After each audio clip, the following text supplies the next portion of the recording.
Welcome to this edition of the Government News Brief for Friday, October 28, 2016.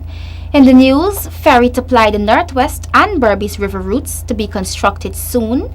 Berbice families who were recently affected by a storm will receive government support, and the A Division Traffic Department is appealing to motorists to drive carefully. Stay tuned for the details. Thank you for staying with us. I am Renetta LaFleur. Here now are the details. Construction of a new ferry to ply the Northwest and Berbice River routes could begin early next year. Details from Delon Sanko. Minister of Public Infrastructure David Patterson says early next month the governments of Guyana and India will be signing a line of credit for Guyana to acquire a new ferry. On the 19th of November, we'll be signing off officially on the letter of credit, and then from there we go to select the fabricator. From there, hopefully, immediately start constructing the ferry. Many farmers had stopped planting because it had become difficult for them to transport their produce to the markets in Georgetown. The return of the ferry should see them return into the land. In a recent interview with Gina, Minister within the Ministry of Public Infrastructure, Annette Ferguson said that the government will return the Berbice River ferry service. I know the residents who live down in the Berbice River, they have resorted to alternative, I think, using speedboats and so forth.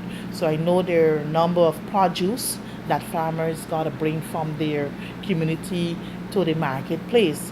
But as I said, it is something that the government is pursuing to bring some alleviation to the people there in the Berbice River. The acquisition of these ferries would see a more efficient service to the Northwest and for communities along the Berbice River. Patterson says the government is committed to keeping all its promises. Delon Sanko for the Government News Brief. The government is prepared to help the families in Berbice who were recently affected by a freak storm. More in this Tiffany Rodius report. Minister of Social Protection Valda Lawrence says that she has instructed her officers to evaluate the needs of the families affected by the freak storm in Berbice earlier this week. One of the first things we're going to address would be the children, to ensure that they have what is necessary to take them back to school. And then we will look to see how we can address the housing issue. Several houses in number 19 and Warren villages, Berbice, were destroyed on Sunday by extremely heavy winds. The storm also affected the electricity supply to the villages. Meanwhile, Minister Lawrence says that her ministry will also be providing assistance to the Blackbush Polder family who lost their home in a fire. We've asked the officers to get out there, get the information, so that we can work with the region to see what contribution we can make towards having that family have their home up again. A family of 5 was left homeless 2 days ago when fire of unknown origins gutted their home in less beholden Blackbush Polder. For the Government News Brief, I'm Tiffany Rogers. Yet another appeal is being made to motorists to drive carefully. The call is being made after statistics show increased road fatalities in A Division. Details in this Gabriela Patram report. Officer in charge of traffic, A Division Superintendent Ramesh Ashram, is calling on all road users to adhere to the traffic laws. Ashram says there is an increase in road fatalities moving from 26 to 36 over the corresponding period for 2015. Ashram noted that there are a number of educational programs in schools and other areas. We have to continue education and talking the important that will be an ongoing program. We cannot give up on that. The education program is there. But as you mentioned, I'm appealing to the general public, be road safety conscious, listen to the advice, anything you want to clear up, come and clear it up. According to Ashram, most of the fatal accidents are due to driving under the influence, speeding, and disobeying traffic signs. He, however, stated that since the implementation of Operation Safeway, which took effect on September 15, 2016, the program has seen success. I could safely say for the period of safety, September 15 to date, we have only recorded 3 fatal accidents. And when you look at the time these accidents occur, is bright daylight during the day. The superintendent says patrols are continuously operating in A Division. Safely, we do it on a 24-hour basis, mainly in the day, on foot and motorcycle. From 6 in the evening to 6 in the morning, we do motor vehicle patrol.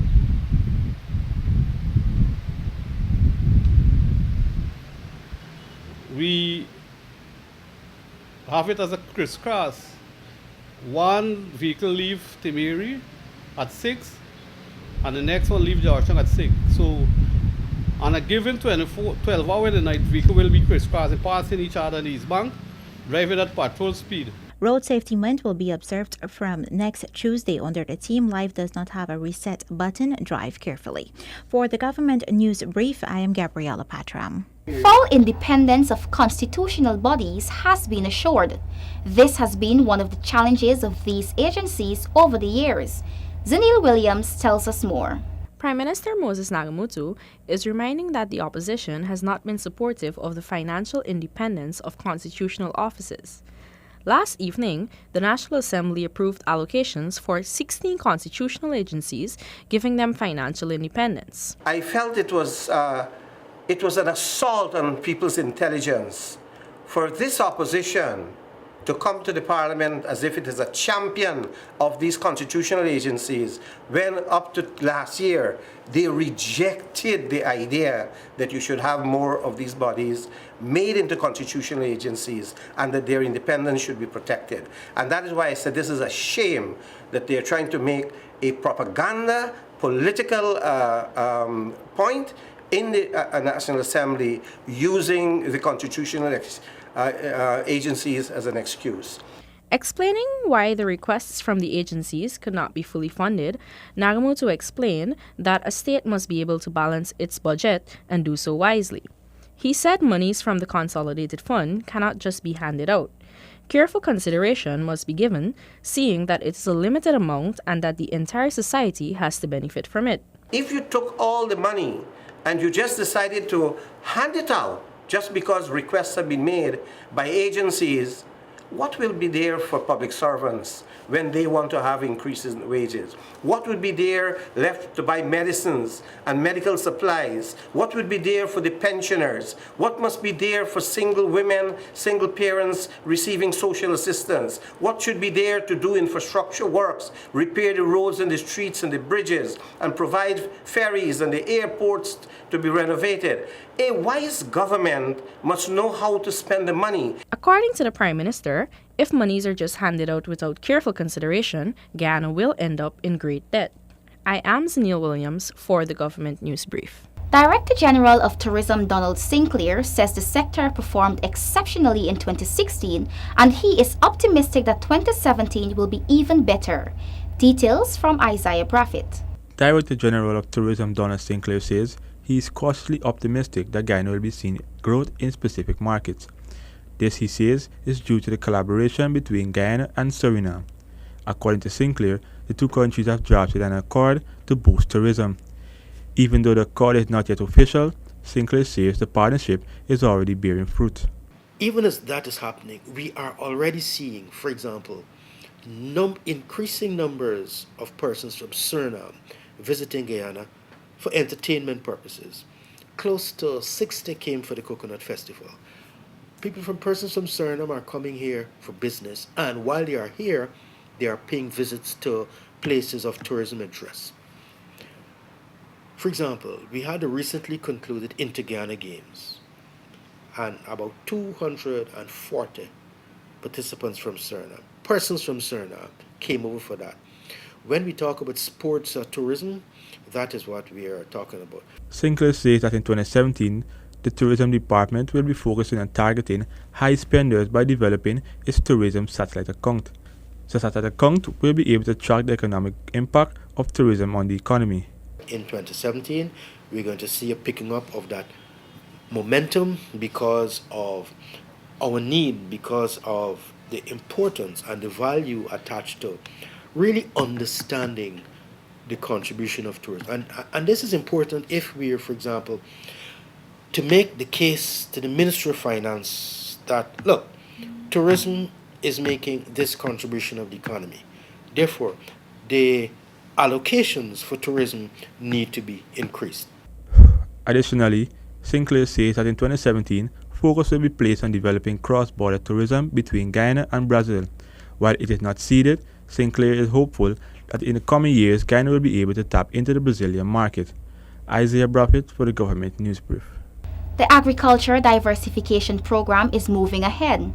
Soybeans and paddy production in the hinterland, spice in Region 1, and improved drainage and irrigation are all showing positive signs. Neola Damon tells us more. Minister of Agriculture Noel Holder says the diversification of the agriculture sector is progressing. He says local production of spices could save foreign exchange. We're also working in places like Region 1 and others with a view to putting in things like ginger and turmeric. This country imports $2 million of turmeric and ginger a year. That could be easily replaced right now. So you're working on that. Things are happening. Holder says that there have been recent successes in the government's thrust to develop hinterland agriculture and plans on moving ahead smoothly. I think that's going ahead pretty quickly.